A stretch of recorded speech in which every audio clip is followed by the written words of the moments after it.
جدرن خواجهی جعفرین روجاوای کردستان دبیجن کو بردوام گروپین چکدار قوت ولاتین کرد دست سر دکنو لگلوان پار دکنو هندک جار بیک جاری قوتوان به اشکره ددزن او جی جبلی رواندنو بن چافکرنا ولاتیان و دخوازه فدیه لهمبر سربس بردانوان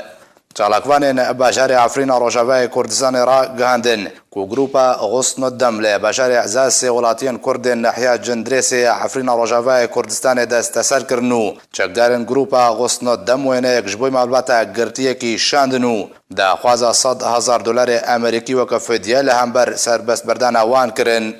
هروها چالاکوان باشار عفرین روجاوای کردستان گوتن کو گروپا سقور شمال کو گند درویش و سعرنشو دور قلیو ین سر به ناحیه شران و کنترل دکی دست به برینا دارن زیتونان کرنه او جی به مبسته بازرگانی کرنه به تختن زیتونانو هر یک طن به 12 حتی 15,000 لیره سوری دفروشن وکا چالاکوان دانا خویا کرن کو حتی وکنها گروپا سقور شمال نزدیکی 200 طن دار زیتونان جگونده سعرنچه فروت نو او پروسه برینا دار زیتونان بردوامه هروها چالاکوانان گوت کو لگند شنگی لیه سر بناحیه بلبله و گروپا الحمزات دست دانیه سر دمسالا پلین میوان وان دفروش کمپانیان او جی لهمبر ورگرتنا $11,000 امریکیو لسر خلق گند فرض کریه کو بچنا پلین میوان بدنهاو هروها چالاکوانان اشکره کر کو عربن بو عفرین هاتنا و گوهستنو بتایبتی لگندن کوتانا و برکشلی بردوام رازن ولاتین کرد دزن به کوورنا سزادان